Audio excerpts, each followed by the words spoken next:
lenguaje original.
Hola de nuevo, estamos deseando disfrutar de esta fantástica conferencia de clausura que además tenemos la suerte inmensa de que nos la va a presentar Teresa Sordé, la presidenta de la Asociación Universitaria de Ciencia, Feminismo y Masculinidades CICFEM.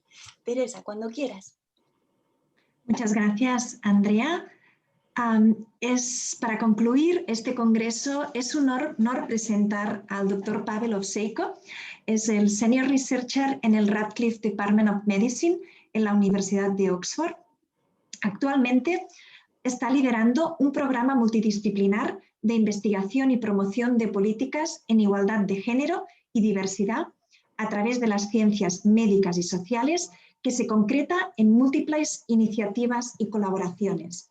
Sus investigaciones han sido publicadas en revistas tan prestigiosas como The Lancet, Science Translational Medicine o Nature. Es editor asociado de Health Research Policy and Systems, parte del Springer Nature Group, y también fue uno de los revisores seleccionados para el The Lancet Series on Gender Equality, Norms and Health, que muchos de nosotros estamos utilizando en nuestras investigaciones. Su artículo sobre el avance de la igualdad de género a través de la carta Athena Swan fue nominada por los editores de Springer Nature como una contribución que podría ayudar a la humanidad y proteger y preservar nuestro planeta. Y lo que es más importante, Pavel Ovseiko no tan solo comparte su compromiso y entusiasmo en sus trabajos, sino que consigue transferirlos en todos los espacios de colaboración en los que participa. Os dejo con su conferencia de clausura titulada planes de igualdad de género, crítica feminista y lecciones aprendidas. Pavel, the floor is yours. And thank you, Teresa. That's fantastic. It's a great honor and privilege to be able to share with you some of my research on gender equality plans, lessons learned, and try to elaborate feminist critique of gender equality plans. I'm trying to share with you my screen. Can you see it? Let me just go in the beginning. Here we go. Can you see it well? Great. Yes.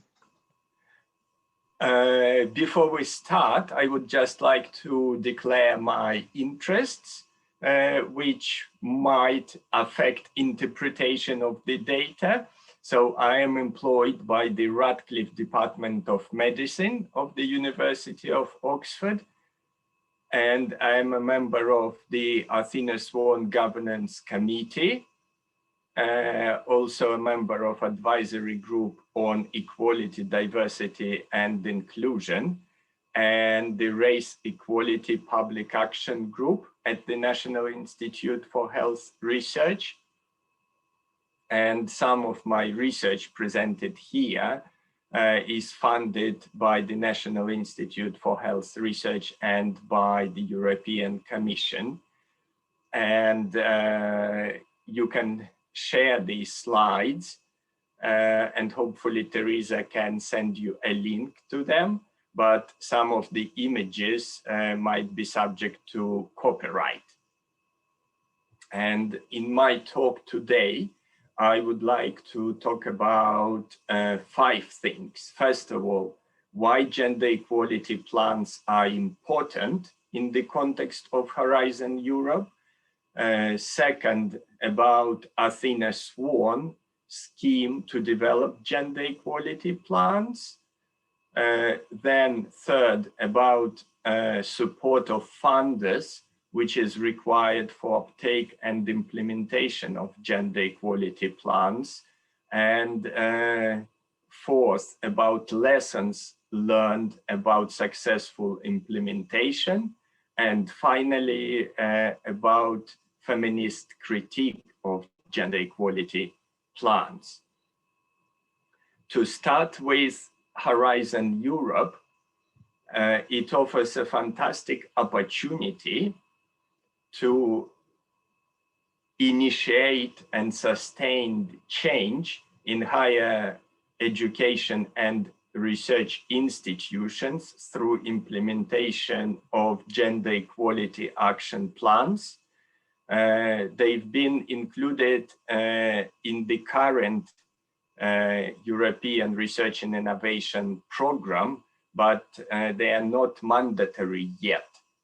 But as of next year, Horizon Europe will require all institutions applying for funding from Horizon Europe to have in place gender equality plans, which is fantastic opportunity to initiate and sustain some change. And I would like to illustrate this using example of the Athena Swan Charter for Women in Science, because it's one of the most comprehensive gender equality schemes in Europe, and it's more than 15 years old.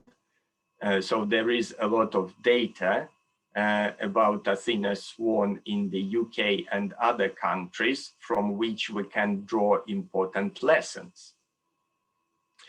Athena Swan was established in 2005 through the merger of 2 projects, Athena Swan and Scientific Women's Academic Network. And the most important thing here is that both projects were established by women scientists.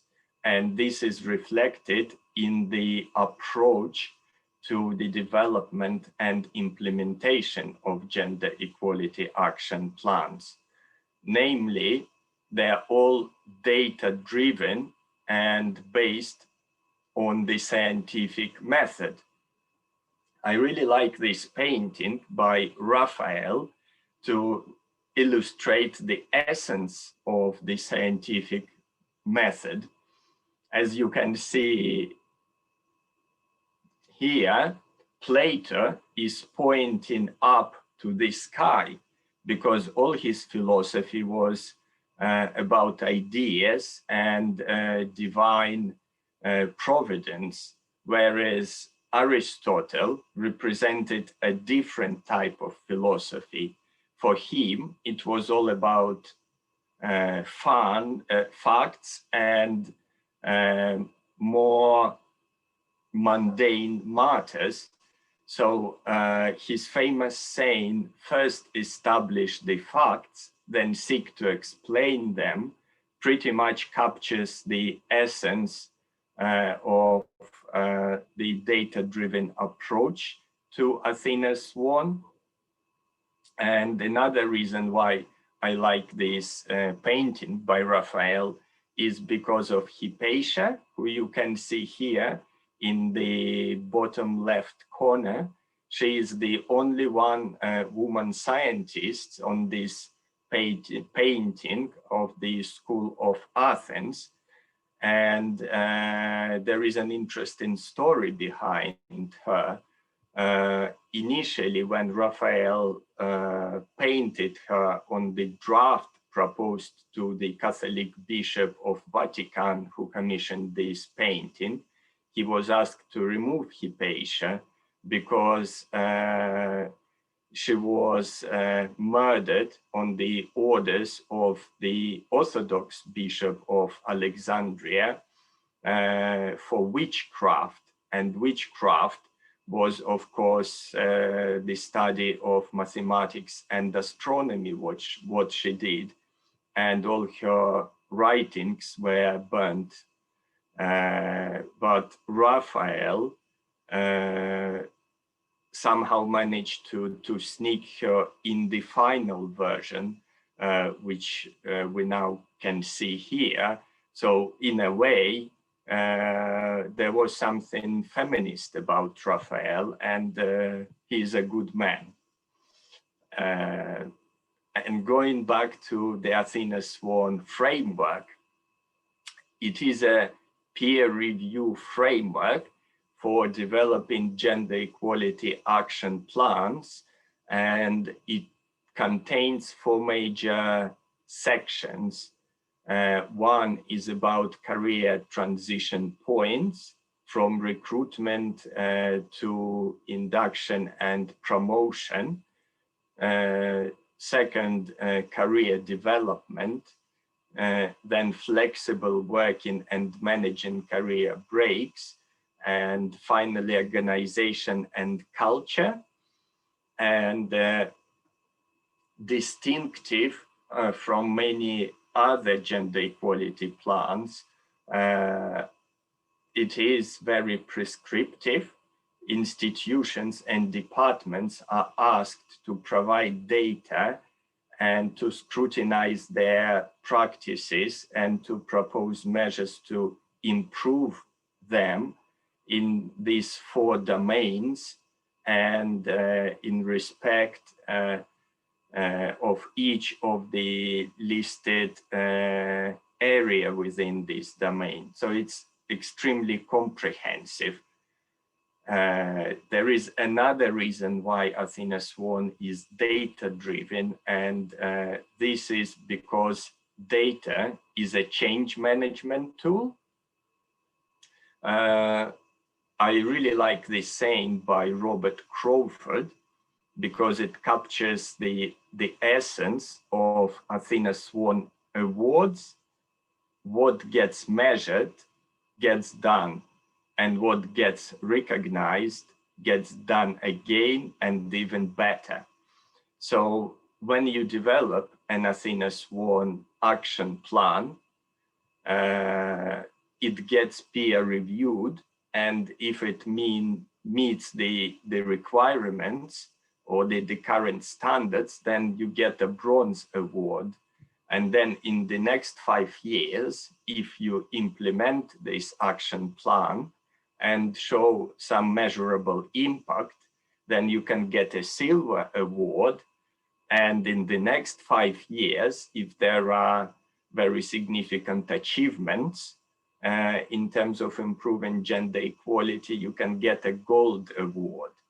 And on the one hand, awards recognize and celebrate institutions that are doing important work in advancing gender equality. And at the same time, awards serve as a change management tool, providing incentives for institutions to work even harder and improve gender equality even better.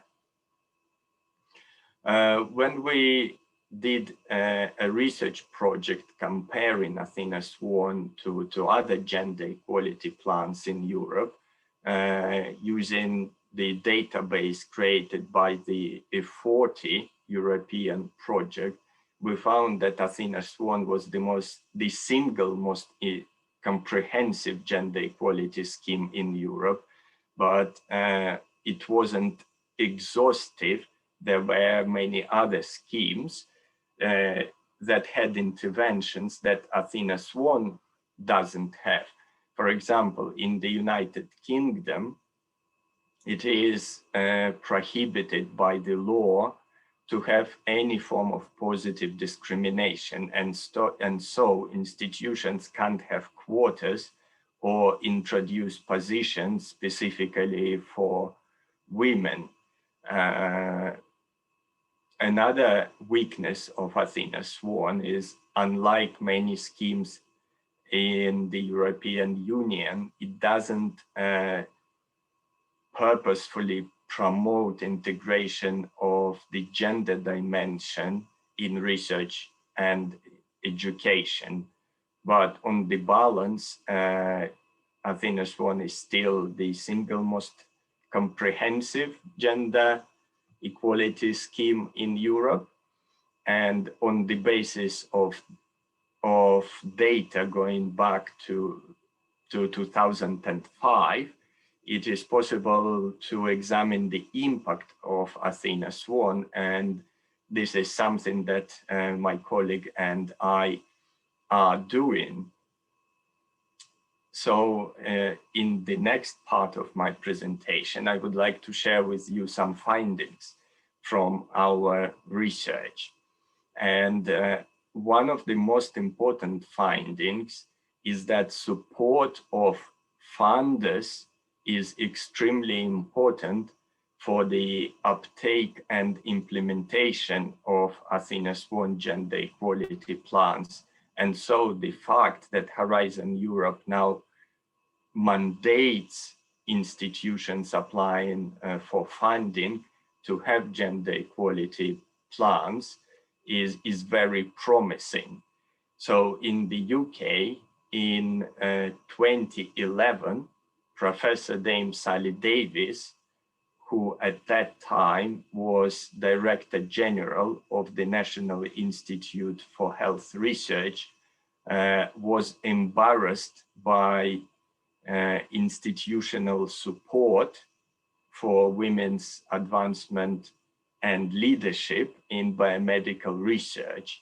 And so she linked the research funding provided by the National Institute for Health Research to measurable outcomes in improving gender equity in biomedical research, and gave institutions 5 years to implement Athena Swan gender equality plans and to achieve at least the silver level of award.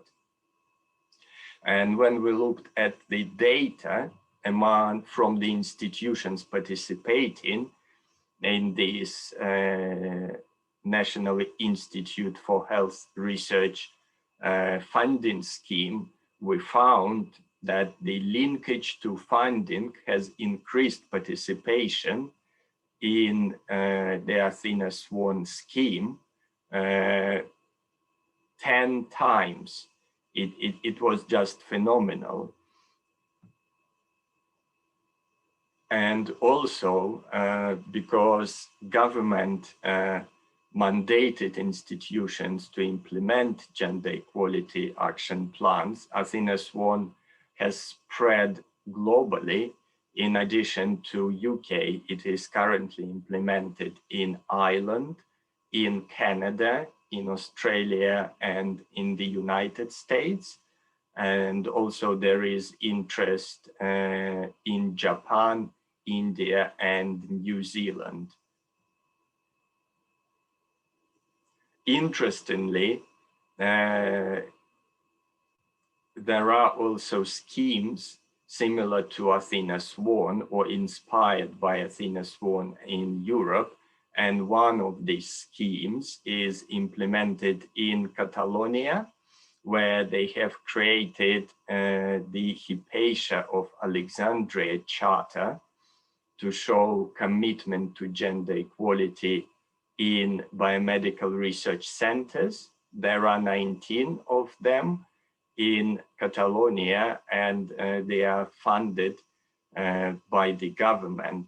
So in this case, the role of government in mandating these centers to develop gender equality plans is also critical for the uptake and implementation of gender equality plans. Moving on, what evidence do we have about the effectiveness and success of gender equality action plans? And here I would like to share with you some research that my colleagues and I have been doing. When we tried to evaluate implementation of Athena Swan using qualitative methods, we found a mixed picture. On the one hand, we noticed structural and cultural changes which were positive, but at the same time, there were concerns about design of gender equality plans because they were not able to change power and pay imbalances in the short run, and also concerns about implementation and unintended consequences. Another piece of research done by colleagues at Sheffield University showed that 2 years was not enough for gender equality plans to result in any significant change in the proportion of female academics. So 2 years was not sufficient. However, when we looked at the impact of gender equality plans over a longer period of time, we found, first of all, some positive culture change associated with implementation of Athena Swan gender equality plans. On this diagram here, you can see medical sciences departments which at that time were implementing Athena Swan compared with social sciences departments, which at that time were not implementing Athena Swan. And in medical sciences departments, generally, the organizational culture is more positive than in social sciences departments. And so we associate this with the implementation of gender equality action plans. Perhaps the most robust piece of evidence on the impact of gender equality plans could be seen on the example of biomedical research centers funded by the National Institute for Health Research. And here we can see that over 5 years from the introduction of Athena Swan funding incentives to the next competition, there has been significant change in women's research leadership, but it's been mainly at the middle level, and at the most senior level, change has been significantly less pronounced. So overall, we conclude that for the successful implementation of gender equality action plans, it is important to have a sufficient time frame, which in our case is 5 years, and also change itself occurs mainly at the middle level.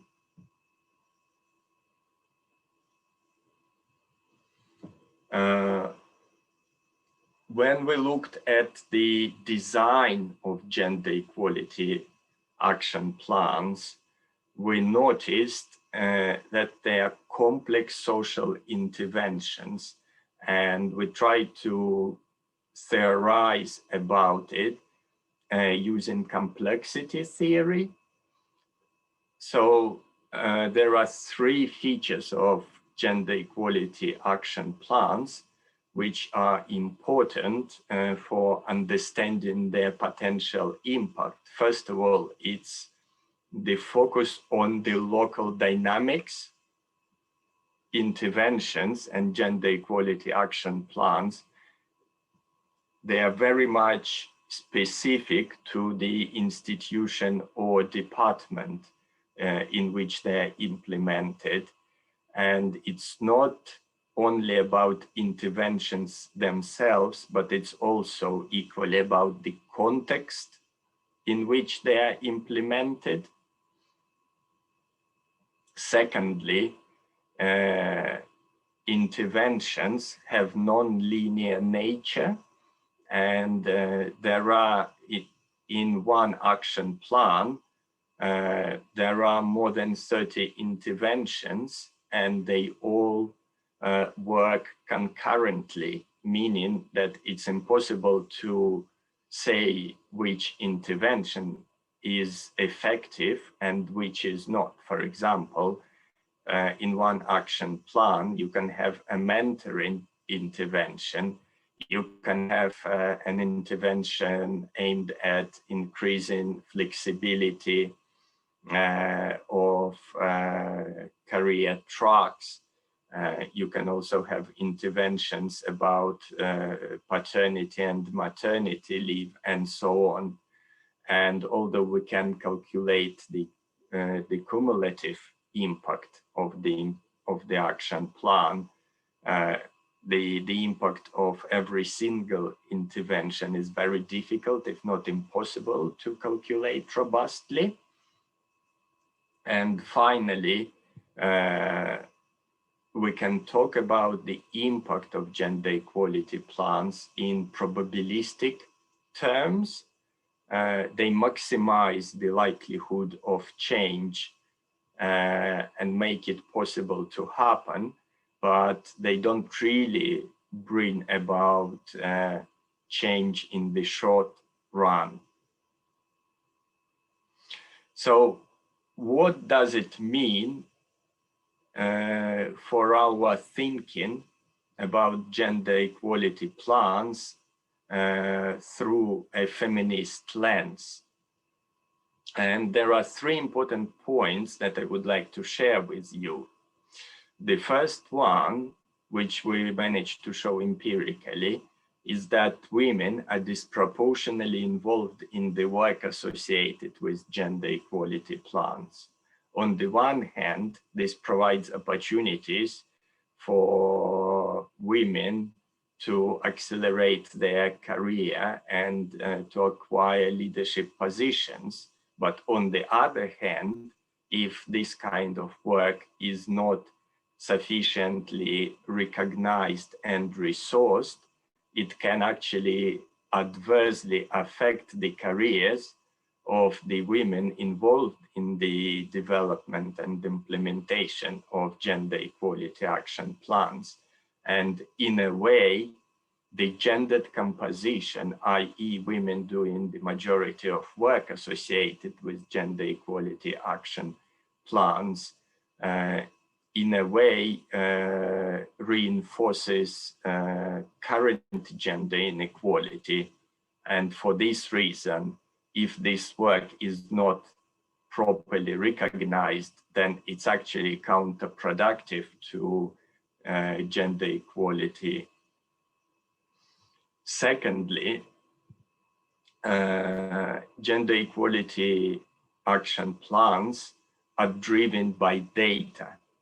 But what we found is that it's mainly quantitative data rather than qualitative data.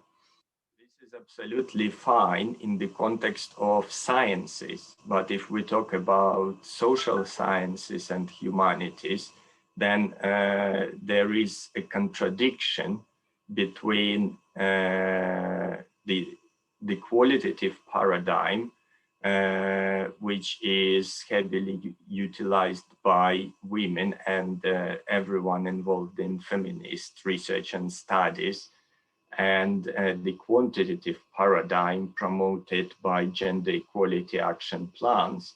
And currently it's unresolved. In a way, gender equality action plans can force feminist researchers to work against their own beliefs and aspirations in order to conform with the currently quantitative or patriarchal scientific paradigm.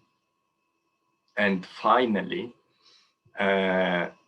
gender equality action plans are evolutionary on their nature rather than revolutionary. On the one hand, they offer a site of resistance to institutionalized sexism. They offer opportunity to challenge and review gender inequalities, as well as develop interventions to address them.